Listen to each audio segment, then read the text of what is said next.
Görmüşəm də, yalan nə deyim, bu kərpiclə, daşla işləyənlər, bu binaların da 80%-i yaman gündədir. Divarlar əyri-üyrü, sonra da bütün bu əyriliklər qalır kafel metlaq ustasının, parket ustasının, mebel ustasının və digər ustaların üstündəki onlar çalışırlar vəziyyəti düzəltsinlər ki, işləri simmetrik alınsın. İndi gəlin birlikdə M-Top brendindən məxsus olan lazer cihazımızın qutu açılışını eləyək, görək içində nə var, nə yox.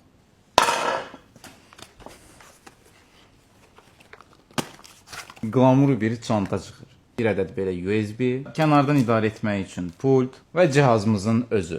360 dərəcə üfüqi istiqamətdə səviyyəni təyin edir. 135 dərəcədə isə şaquli istiqamətdə. Şaquli istiqamətdə baxan lazerin 45 dərəcə istiqamətində belə döngəlidir.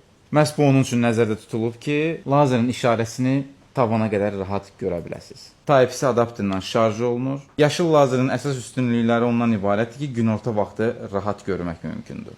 Metal hissələrə bu maqnitin sayəsində yapışdırmaq mümkündür. Kiçik pultun sayəsində də uzaqdan idarə etmək mümkündür. Yandırıb söndürə bilirsiniz və yaxud da ki, həm şaquli, həm də üfüqi istiqamətdə olan lazer xəttlərini ayrı-ayrılıqda yandırıb söndürmək mümkündür. Lazer yanıb sönmürsə, bu deməkdir ki, hər şey qaydasındadır. Artıq cizgilərinizi apara bilərsiniz. Bu lazer cihazı haqqında danışılacaq belə böyüdücü bir şeylər yoxdur. Sadəcə bu cihazı alıb yanınızda saxlamaq lazımdır. Əsas da hörgü işi ilə məşğul olanlar. Xahiş edirəm, özünüzə belə bir lazer cihazı alın ki, sizdən sonra gələn ustalar evdə əziyyət çəkməsinlər. İndi isə mən getdim qarajımın əyri divarlarının içərisində mil kimi mebel yığmağa. Nəyin sayəsində?